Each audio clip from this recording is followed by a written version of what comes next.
For the regular meeting of May 7th, 2025, and it's now 6:30, and I'm going to call the meeting to order. And again, as a reminder, the meeting is recorded. It will be posted to our YouTube channel at a later date. We have the agenda, additional agenda items. Pete? I wonder if we can have a brief discussion on wind turbines. That seems to be a fairly hot topic in this area as of late. Put that under, it's not under business arising, so under new business. Section D of new business. Wind turbine discussion.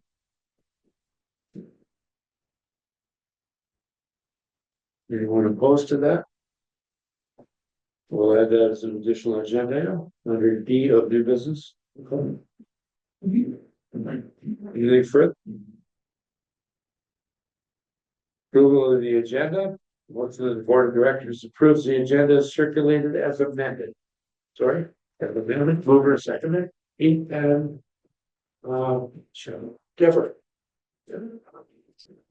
All in favor? The agenda has been approved. And again, declarations under the municipal or the conflict of interest act. Is seeing none. Limits of the previous meeting. Board of Directors Hearing Board of April 2nd, 2025. Motion that the minutes of the Board of Directors Hearing Board meeting held April 2nd, 2025 be adopted, circulated, unless there's an amendment. Being none, it's moved by Rainey, seconded by Mike. So we'll call the question. All in favor? And part B, Board of Directors meeting April 2nd, motion that the minutes of the LPRCA Board of Directors meeting held April 2nd be adopted as circulated. In favor, Rainey and Deborah. All in favor? Business arising from the minutes? Seeing none. Review of committee minutes? Seeing none. Part 8, correspondence. Ministry of Natural Resources. Minister Mike Harris, page 14 to 7. Comments, questions? You've read it. Motion, how about part B? Ministry of the Environment, Minister Todd McCarthy. Thank you. We've read that. We're all doing our homework. This is good. Conservation Authority Board of Directors. Judy and I attended that. The Board of Directors have been established for the 2025 year of Conservation Authority. So that's in the report as who they are. We were quite satisfied with the result of that. So let's have a motion that the correspondence outlined in the Board of Directors agenda of May 7th, 2025 and received as information. Over to seconder, please. Shelley and Jim Elmer. Call the question. All in favor? That is carried. Development applications, part 9 of this, the planning department. Leanne, did they turn that over to you? And say my voice for her. Thank you, Leanne. Good evening. As always, LPRCA staff have put together a report for your information regarding permits that have been approved since the last Board of Directors meeting. So things have picked up like it always does in spring, and we've issued 22 permits since our last Board of Directors meeting. So as you can see, there's a summary of each of the development applications, and the map on page 27 of the agenda package shows where in the watershed those applications have been approved. If you have any questions, please let me know. Any questions on the items? Jim. Thanks, Chairman. A question on application 73/25. What is propeller washing? That's slang term for it is prop wash. So basically they take their boat out and they spin the prop and it moves the sediment. So where does the sediment go? It'll get distributed within the channel. It just gives them enough room to kind of get their boats in and out as a temporary measure of doing a full dredge. So then I go ahead to LPRCA 77-25. So why does that sentiment be removed? And if not, the previous application. It was just the direct, and what they wanted to do. Thank you. Question, Doug? Yeah, my question, Leanne, is page 21, and it's install 428 meters of 4-inch plastic main and Simcoe there. Where is that on the Queensway? Is that a sanitary force main of some sort? I believe 157 is one of the new apartment buildings that are being built on the east side of the old stairs. All right. So gas would be plastic main. I can look and I have my computer here if you want to know exactly where. I just wonder if it's something sanitary, some from the apartments there, I guess. That's a long way, so 428 meters. So Yeah, they're quite far back from the Queen. Yeah. So we can take a quick look, or we can come back to me. no rush. Thank you. So we'll wait for you. We're ahead to it.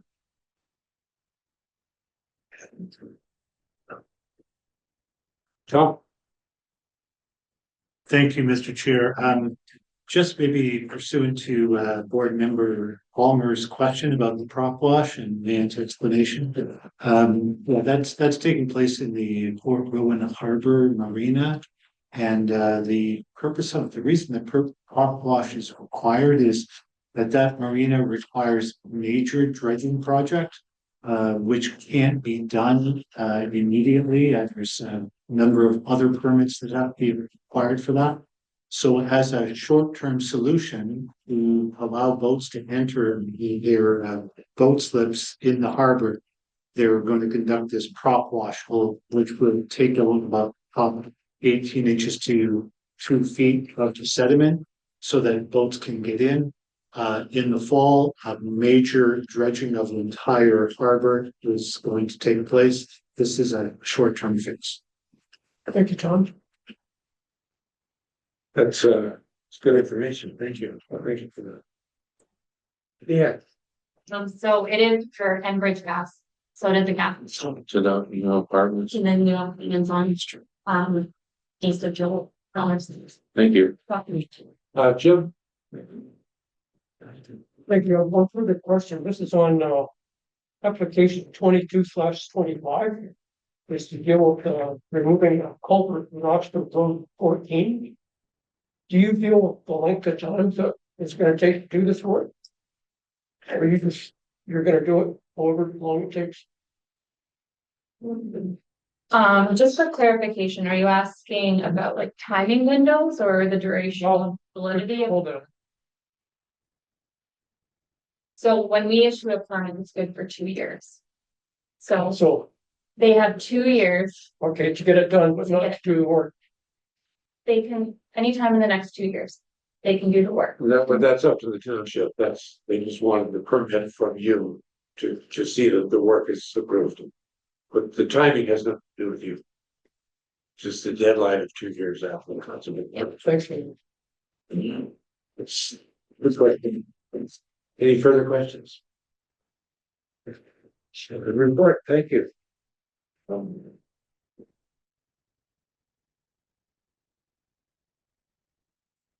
You need to approve all of that. Okay. Yeah. All right, we have a motion. The board of directors received the staff report, section 28 regulation permit report as information. Mover for Jim and Ray. All in favor? That's carried. Thank you. New business, general manager's report. Judy. Thank you, Mr. Chair. So, as the chair indicated, we did attend the Conservation Ontario CGM in Toronto. And I also have listed the positions for the upcoming year for Conservation Ontario board. Also, I put the link in there if you want to go and look at the annual report. It's posted on the website. I've also indicated probably everyone has heard about, Bill 5. Conservation Ontario is coordinating a submission for the conservation authorities. So Leanne and I will be looking at that. They're looking for our comments on their submission. And the first one that they have sent out to us is they're providing comments on the Special Economic Zone Act 2025. And it's posted on the ERO. So we'll be looking at that. There's a lot of acts affected, and then they're proposing to add 2 new legislation to acts. So it's a lot of information, and but it's pretty important information to provide comments on. So I think a few of you had a chance to take a look at the new office space. Staff's very happy with it. I'm getting a lot of positive feedback on the changes that we've done in the office space, and I think it does look good. There are a few things that are still outstanding, but they'll be rectified in the next few weeks. We're just waiting on some parts to finish some of the things up there and a couple pieces of furniture. So also I just wanted to point out, I don't know if you saw on social media any posts that Jessica did, but we did do scout planting and worked with Girl Guides on Saturday at the Lower Big Creek conservation area, and also at Bacchus Heritage Conservation Area. We planted about 700 trees at the Lower Big Creek and about 300. And we usually do partnerships with the Scouts, but this was the first year we actually had the Girl Guides reach out. So that was really positive from Port Rowan. So it's good to get the kids out, and they really love it, even though it rained, they didn't care. At the Lower Big Creek, just so the board knows, we had a barn there that we weren't using. It was obsolete. So we did take the barn down, and we were cutting grass there, maintaining. It was about an acre property, and that's the area that we restored. The whole property complex that goes on each side of the river there. It's about it's Crossman Valley High School. It's about 88 acres. So we're going to maintain a parking lot there so staff can get in and still maintain the area that we just planted. But the idea is to try to be more efficient with less grass cutting where we can. So we're slowly working on things like that to try to reduce the staff time required for areas like that. So that's all I have. Mr. Chair. Okay, fine. Just for our new member, there are 36 conservation authorities in Ontario. We are one of them. We like to think we're the best. So we meet 4 times a year as a group for conservation authorities right across, and we share our synergies and our ideas. And we carry a fairly decent hammer when it comes to speaking with administrators for various things. Sometimes they listen, sometimes they don't. But for the most part, they do hear our voice, which is kind of important to me. So that's good. As far as the tour goes, I've had the tour, and I don't know if the members here have, but I'm sure that you'll open your doors for any member that wants to take a walk through and see the items. And I'm assuming it came in. I'm hearing it came in at budget or slightly under budget, which is good news. So you're pleased with that. Right. And what's the other thing? I think that's all I had. Are there any questions for Judy? All right, Chris, let's start. Thank you, Chairman. When the government announced their new cabinet, they mentioned that they're going to shift responsibilities of conservation authority to the District Environment umbrella rather than MNR. Is that discussion taking place here? That is correct. We were actually in the when we announced that, we were specifically named the Conservation Authority, like the responsibility would be moving to MECP. We were with MNR and Ministry of Natural Resources, and then previously they put us with MECP. Then they put us back with MNR. So this last announcement, they say that it's going back to MECP, but there's been no correspondence or information provided on what responsibilities will be staying with M&R, and how that's going to play out. So there's a branch, at the Ontario government, that look after conservation authorities, and we're still just reporting there. So I'm not sure where those people are, or if it's changed, but there's been no official role of any information. Does that mean that everybody wants us, or does that mean nobody wants us? We just keep doing what we're doing. We send the information and they'll tell us eventually, but yeah, there's been nothing official rolled out to us. In conservation materials and contact them with staff all the time, so nothing's come out official. Thank you. Shelley, here it is.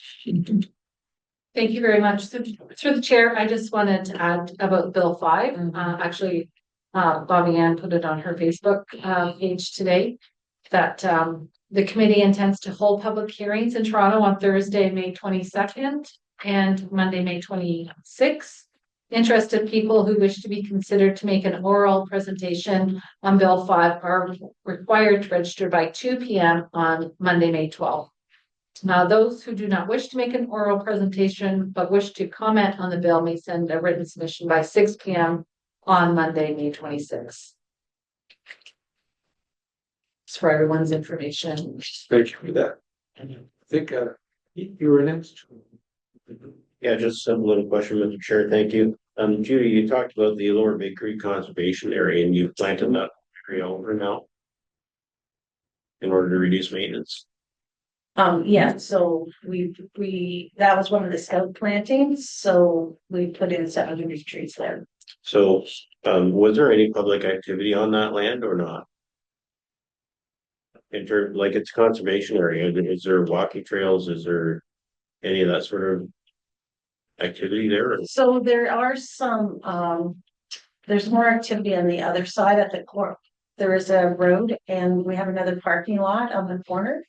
The activity is concentrated there more, with people walking and easily to access the lower area by the creek. And on the side that we're keeping a parking lot where the old barn was, but people can go in there, but it's not as, the trail system isn't as good, and we don't maintain anything. It's just trails that have been naturally, people have naturally created. So I think that people could access either side, but we're not going to maintain it like a parkette with tables or anything. Like with picnic tables and garbage pickup, we just provide the area and they can go, and some people I think go down and we can launch their kayaks and things into the creek there when the water's good on the other side. Mike. Thank you, Mr. Chair. And Judy, looking at agenda page 28 and the appointment of the Conservation Authority Board of Directors. Has there been a significant change in recent times because of the new appointment process for chair and vice chair? I don't recognize any of these names when I was there as a LPRCA chair. So it depends who's getting appointed from at each conservation authority. So those rules do apply. You can have, for every conservation authority, you can hold 2 single year terms as vice chair or chair. That applies to all the CAs. I don't think there's been many exemptions from that. So where you can ask the minister for approval to have more than 2 years as chair or vice chair. So with those rules, there are obviously people rotating through, and the appointments to the conservation Ontario, like for us, it's always the chair and the vice chair is the backup, and then I'm the third for any voting delegates, and chair or vice chair can attend. So I think it's just, yeah, there's rotation through for chairs and vice chairs. So yeah, that's just the way it's Compared to years ago then, what's happening is that the rotation's moving quicker. Yeah, before you probably were seeing more chairs and vice chairs possibly staying in the position for 4 years because a lot of the municipalities tied the appointments for 4 years and Tied to the council for. to the council term. Okay, thanks. Any further questions on the general manager's report? Seeing none, we'll go on to, we'll finish Q1. I'm sorry, So could we do the motion? we're gonna do it together. You want to do them all separately? Any, that was the motion. Yeah. So. I failed any, swear we have her, she's the. You like watching? Yeah, my last one. That, motion that the, LPRCA Board of Directors received the general manager's report for April 25th. 2025's information, and it'll be Tom and Deborah. All in favor? That's very. Aaron, the, Q1 results. Thank you, Mr. Chair. The Q1 financial report, the Q1 financial report reports for the period up to and including March 31st, 2025 on a consolidated and a departmental basis. In appendix 1, you'll see the consolidated and departmental basis, and in appendix 2 on page 44, you'll see the to-date capital expenditures. The Q1 consolidated revenues total 1.61 million with expenditures of 922,000.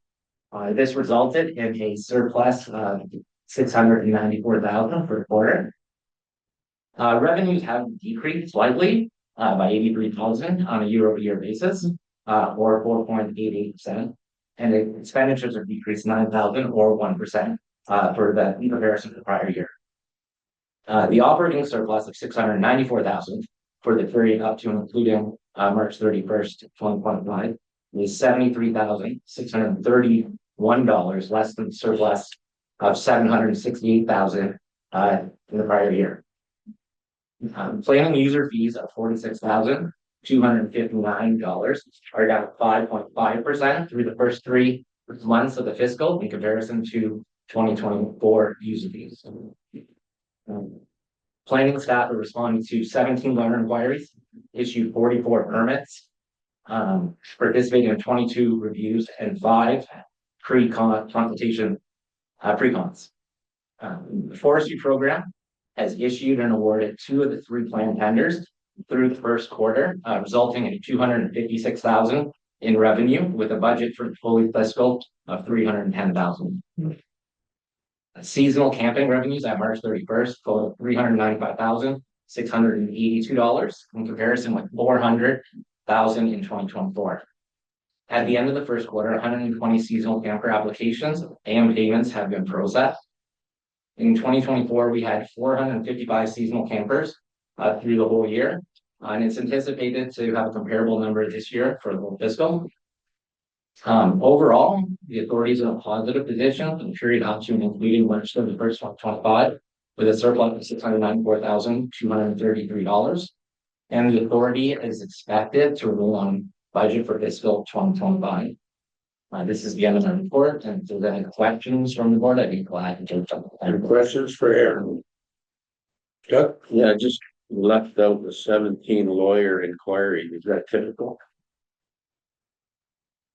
What are we going to? What? In your inquiry, they're basically title searches. So if someone is purchasing a property, they're aware to send us a letter. Planning staff review it and let them know if there's any act violations on the property, and then the property is regulated. So that's what that's referring to. That's typical number though. Yeah, it's like during COVID, I think we did almost 300 of them in a year. So it varies just with the market and whether or not people come to us and ask the question. Thank you. Anything else for Aaron? Pete? Thank you, Mr. Chair. Just a housekeeping item. Aaron, I wonder if it's possible. So pages 32 through 43 of your report, you've got current year to date annual budget and budget variance, but I wonder if there could be another column added to show the percentage of the annual budget that's either been expended or taken in, like a percentage of the total. Which it would help me out, and I'm sure some other of the board members as well. just at a quick glance to know, okay, we're quarter through the way through the year. We've hit a quarter of our income or we're at a quarter of our expenses. It just would speed that along a little bit. Okay. Thank you. Okay, with that? Anything further to the report? Good report, good news. Thank you for that. Motion that the board of directors receive the Q1 financial reports for March 31st, 2025 for the period up to and including March 31st as information. Over to seconder, Rainey and Pete. All in favor? That motion is carried. The Lehman Dam, on page 45 and 46. Sir, would you like to comment on? Yes, thank you, Mr. Chair, and through the chair, staff has prepared a report on dam safety review for Lehman Dam consulting services request for proposal. The RFP was posted on both LPRCA webpage as well as recent tenders. On closing date, we received 4 proposals, which all of them were made the requirements outlined in the RFP. An evaluation team comprised of LPRCA staff assist and review all 4 proposals, and based on which now staff is seeking board's approval to retain the lowest bid proposal from a high-tech geomorphic limited at a cost of $62,060, excluding HST, which is within the budget. Mr. Chair, you have the reports before, and if you have any questions, I'll be happy to answer. So it is a budgeted item and it's included in the. Yes, Mr. Chair. Questions, Mike? Yes, where are they from? And what experience do they have in terms of the?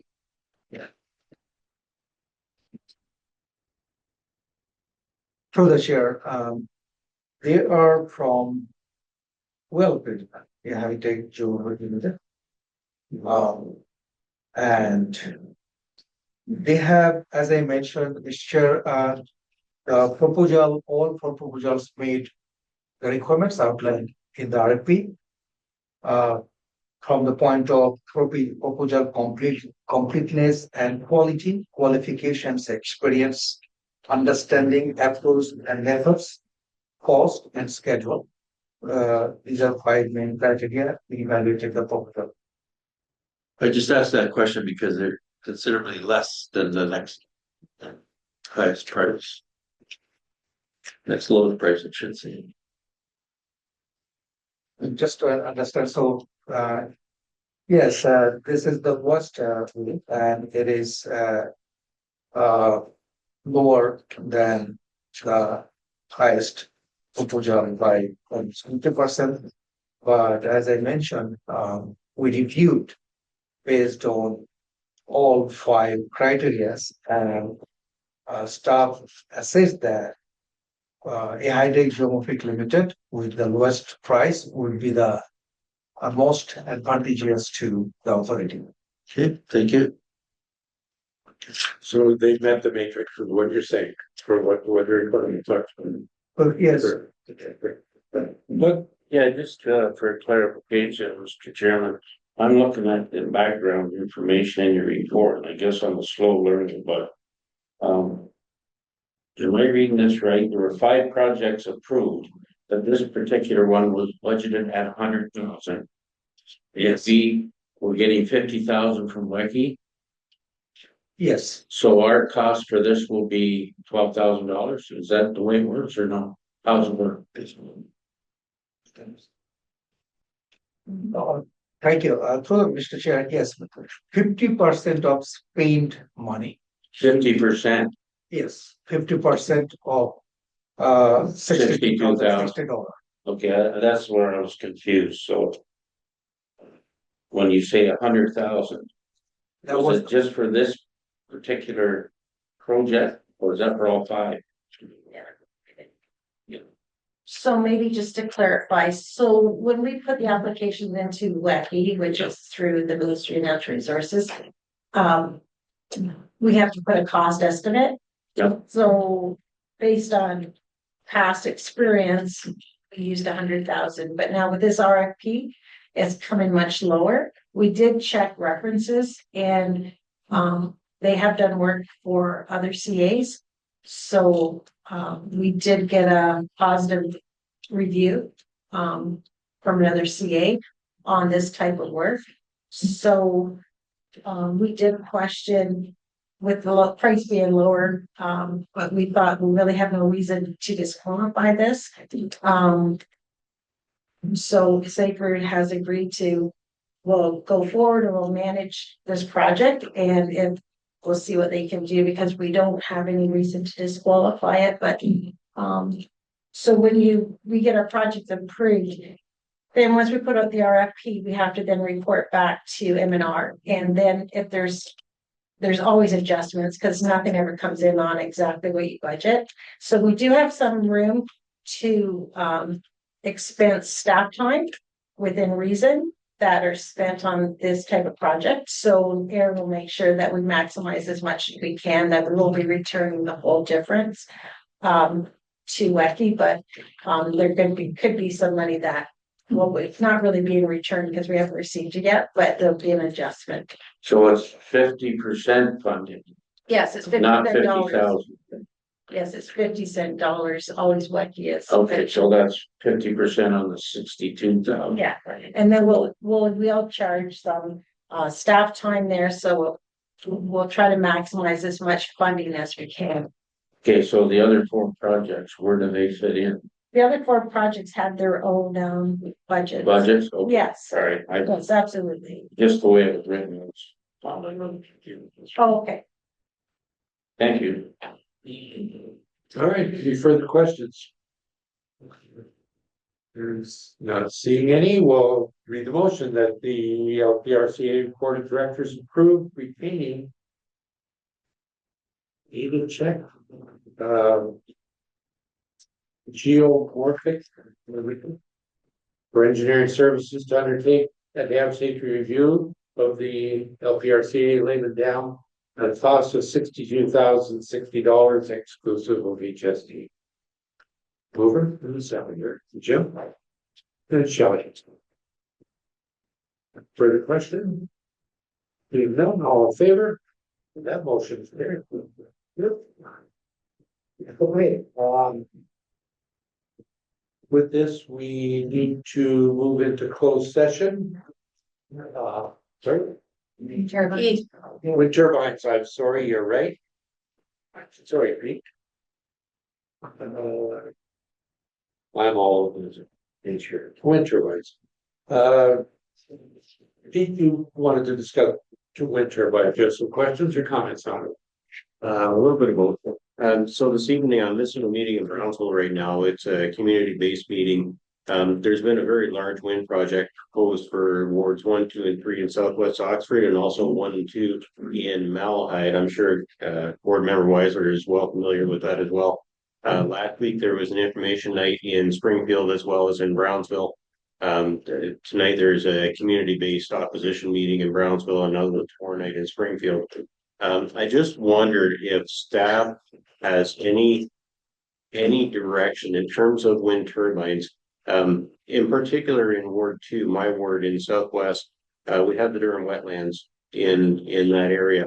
And this wind farm is proposed to be built in all directions around the Durham wetlands, within reason, of course, away from hazard lands and that sort of thing.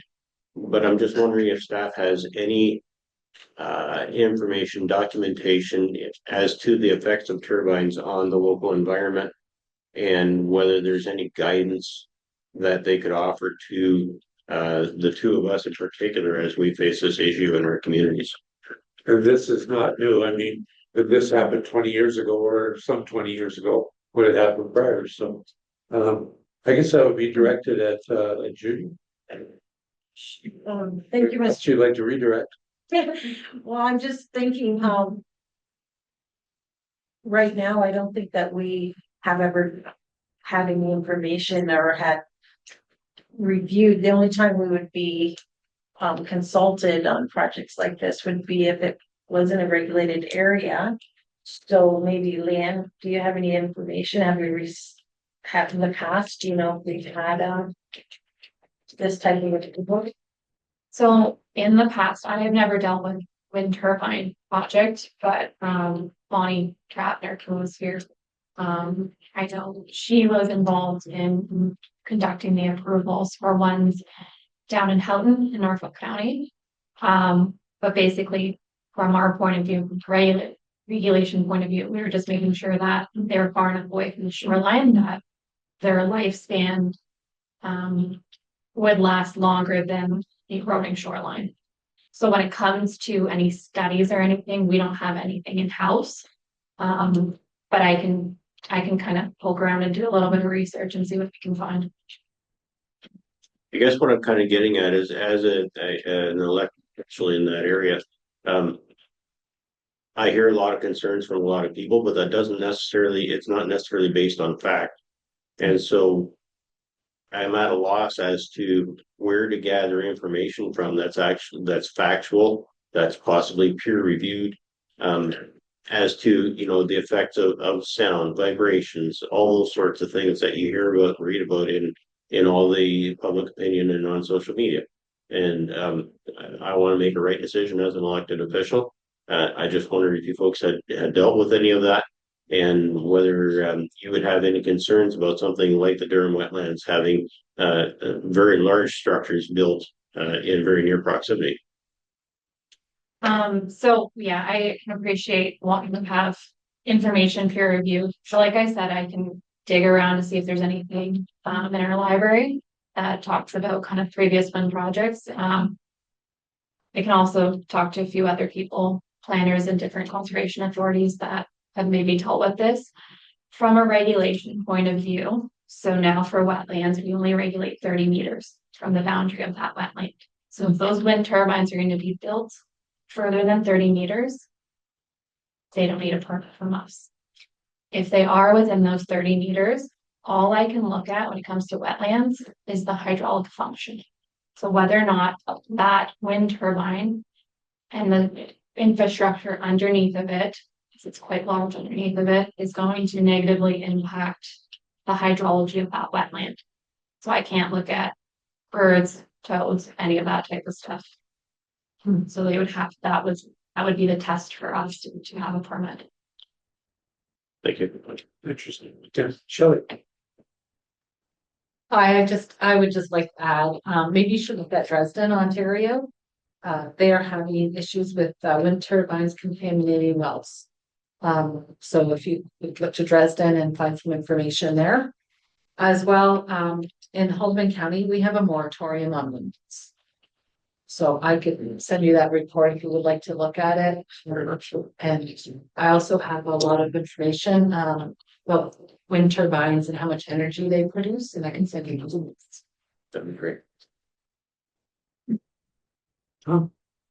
Thanks, Mr. Chair, and also maybe to assist board member Yitma.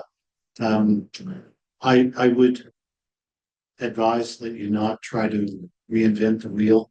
This has been done in a lot of municipalities, including mine. Many of the claims and the concerns are pretty standard in these circumstances. So I would maybe reach out to some other municipalities as well, just to get their experience on this, because especially regarding the health concerns that people have, those have been debunked really, because a lot of them are from social media. But anyway, I would just suggest that. Link. Just to add, I know that when Norfolk County had the turbines put down by Silver, down the Clear Creek area anyway. That was one of the first wind turbine farms in the province. But when Haldeman proceeded to do it, they actually ended up getting the developer of the turbines to post X number of dollars and put it into, maybe you know more about it, Shelley. Community vibrant. Yeah, and I don't know, what do they get per wind turbine that they had to put aside? Was it $40,000 for long-term, in case the company went bankrupt or something. Yeah. So it's That's up to 100,000. because I'm kind of jealous that Haldeman had the skill to do that way back then and we didn't do it, so. Nine sided 20 good. Well, that's an interesting conversation. Jim? Yeah, it's the only municipality in Oxford County that actually has turbines, so. We never received a complaint. There was a lot of, bad mouthing prior to the turbines going up. Nothing since, I think a lot of the information people were quoting was, based on early, very small. Turbines closer to Sarnia, that direction. The wind turbines now are much taller, larger, span. I've been at meetings underneath them, you could barely hear them. So I visited the Oxford Center site. I was there last year at the invitation of Pro Wind who built that site. And one of the presenters in Brownsville tonight is somebody who lives in between all those turbines. Has some supposedly 30 years of medical experience and is going to present on the misery of her life after those turbines have gone into place. So Yeah, you hear it from both sides, right? sure, So that's fine. Just from point of view of the mayor, haven't heard anything, yeah. which is nice. Okay. So I think we have our official answer. Yeah, Chris. Thank you, Chairman. I was involved a little bit with the first turbine for Ryerson when they installed them, and if you remember the liaison committee. And I don't know what the provincial legislation, but back then, you didn't really have any options. If the province said they're gonna go, they're gonna go. So a lot of times, I remember Shelley mentioned, a lot of the complaints are all the same, right? And spent a lot of time trying to explain to my neighbors that sometimes when you know what's gonna happen, the best thing you do is try to negotiate some good out of it. Like Alden was able to do, negotiated, like they had to end up repaving all the roads around there. They gave like 3 weeks notice of when they're gonna start construction on things, and so if the neighbors didn't want to listen to 24 hours of cement trucks running, they could book that week for vacations. So I don't know what the provincial legislation is now, but if it's still that way, you might want to work with the people to try to get the best deal out of something that's going to happen, whether they like it or not. Well, we hope that's helpful, but from our staff point of view, I think you've heard the answer of what conservation authorities. We'll move into closed session. I need a motion that the LPRCA Board of Directors does now enter into a closed session to discuss litigation or potential litigation, including matters before administrative tribunals, example, planning appeal tribunal, affecting the authority. Part B, advice that it's subject to solicitor-client privilege. If that's the motion, can I have a mover and a seconder? That'd be Rainey and Tom. All in favor? Carry much. The next meeting will be held June 4th at 6:30. Next Board of Directors meeting. And we'll declare the meeting adjourned.